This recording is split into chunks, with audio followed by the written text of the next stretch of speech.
Hey, hi guys, welcome to Happy Learning. This is another session. So here I'm going to explain you what is HTML5, why it is needed, and the basics of HTML5. Elements and attributes. What headings, styles, quotations, and comments, links, and tables. So what we are waiting then? So let's get started. I have already created something. I'll just add one more that is called chapter1 dot html. Okay, so I'm going to use the same thing.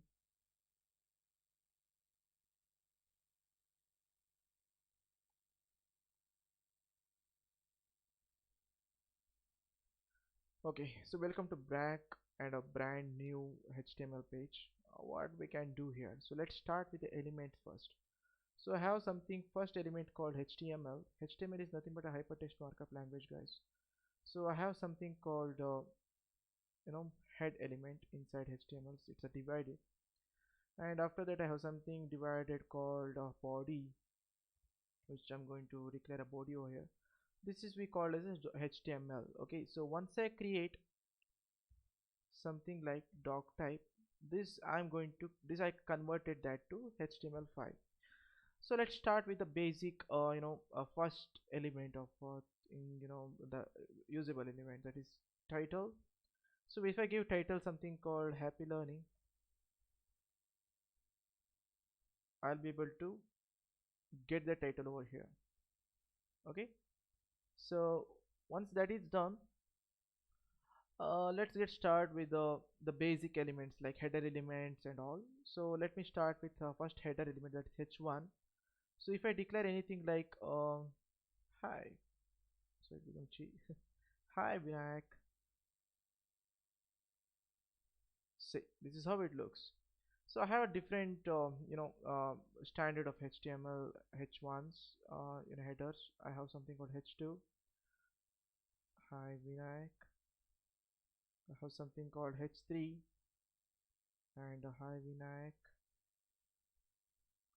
So this changes with the size. It has still 6 size, so it depends upon your requirement. You can use the same thing. Okay, so this is pretty much about the basic elements. After that I can get into something called a paragraph. So paragraph have, I can give any kind of a paragraph over here. Okay, so it will work for that. Okay, cool. So this is a paragraph, it works. So if you check over here, you will be able to see the paragraph. Okay, so you may be wondering like what is this part. This is the developer options. You can directly debug, and you can change the colors, you can add some attributes, you can write some snippets of codes over here by using these developer options. So you actually import that to your code, and you can do some lots of cool steps. So I want this to be block quote in the sense I tell you. So after certain thing, after certain words, I'm going to make it as a block quote. So when I say make something a block quotes, it will take it as another stanza. Okay, so this is a different sentence all over. So this is one of that. So I have something called useful tags, which we're going to explain here. So I have something called reference. For example, I want to refer to some website called www.google.com, and here I'm going to say like click me. Okay, you might have seen these kind of things all over the application. So here if I say, I'll be able to get into the actual site. So at the same time, if I want to open the same site in a different page, all I can do, I can use the attributes over here. So this is we called as a attribute. So target is the one of the attribute of a, which will not work to other tags. In the same way, we have something called type, which will work in an input. All those things we will learn in a, we'll take that, we'll get that in a step by step. So don't worry. So if I get a blank, and if I click on it, I'll be able to open the same Google page in a different tab, so rather than opening in the same tab. Okay, so it's helpful. Now these are all basic tags, guys, so you not to worry about that. So I have some interesting tags, like for example I want to make this particular word color to be something called I want make this color as red. How I can do it? Here you will not able to see anything. Here we are going to introduce the basic of style sheet, so be careful. Just kidding. So it's very easy. So style, and I'm going to change the color to red. That's it, you're done. That's it. Okay, what you can do, you can use the same thing by using a inline styles. This is called as a element style sheet. So here I'm going to say like I'm going to create a style attribute which is an element here. So so I'm going to what access the same span and come to the color should be red. So I'm going to remove this. I don't want to give any inline because I might have a thousands of spans all over the application, so it should work, right? So it's working. But just think, I want to apply I have one more span over here, and it has some things. It will get applied for that also, right? I don't want that to be happen. I want to apply only for the tag which is there in a P. Okay, what I can do, I can use some nested tags, like this is called a child. It will apply only to the P span. you know P after span it should apply. So let's check it's working or not. No. Oops. Why? Because I have something called blockout over here.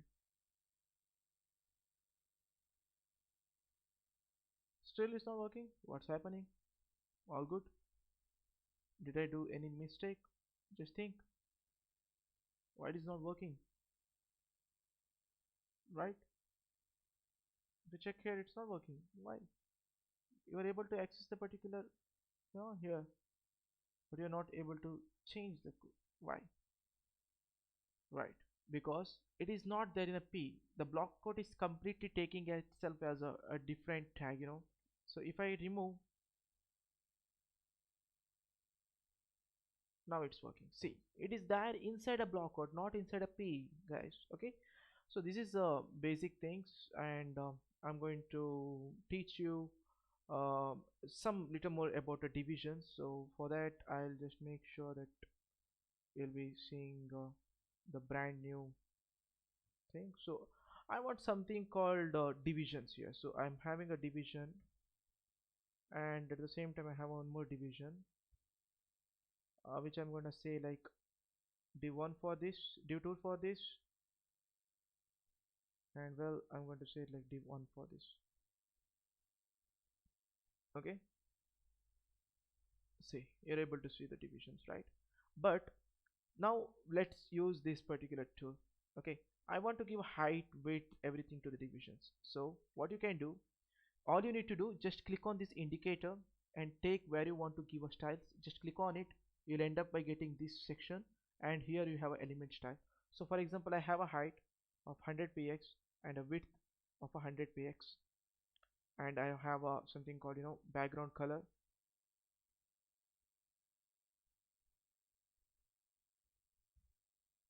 Right. Okay, so this is what I have. I'm gonna copy the same thing, and I'm going to access that particular div, that is the element, and I'm going to apply the same thing. Now it will apply for all the divs present in the particular HTML page. But let me say one more thing. I have, for example, one more div,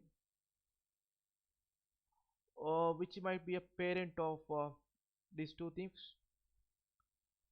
Okay, now it will apply for that too. I don't want that to be happen. It is getting, it is not giving me actual thing, right? For example, I want that div to be height should be 100%, and I want that width should be 100%. Now I'm not able to apply that thing because it is overriding, right? In that case, I have something called classes and IDs, which is called attributes to the particular elements. For example, I can take anything as a class. For example, here I'm taking div as a class. You need not to take the same name. You can take any names. You're going to have some standards, so you can take it. I'm going to have a two divs. and I'm going to access the div by calling dot operator. Here it is applied for the particular div, that's it. It is not applied for the initial div or a top div. For example, if you go here, it is not applied over there. For example, if you get a background, you wanna say blue,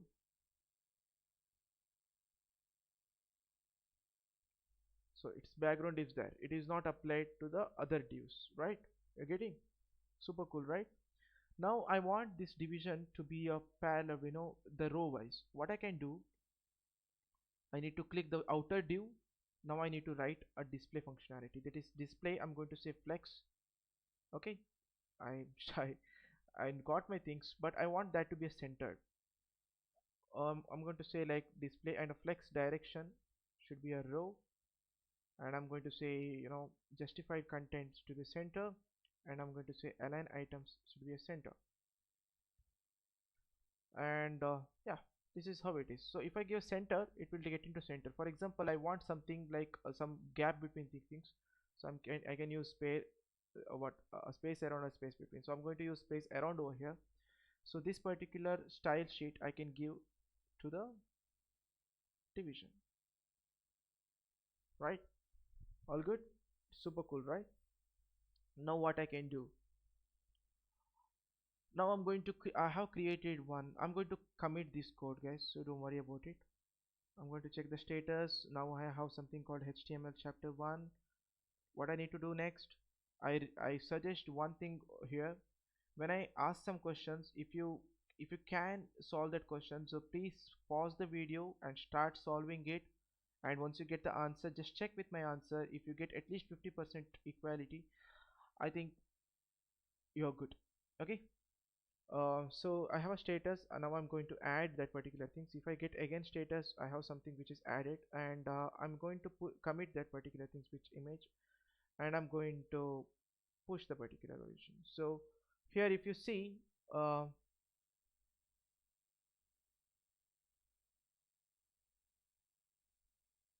have all the things in a HTML assignment. So if you see here HTML5, I have chapter on HTML here.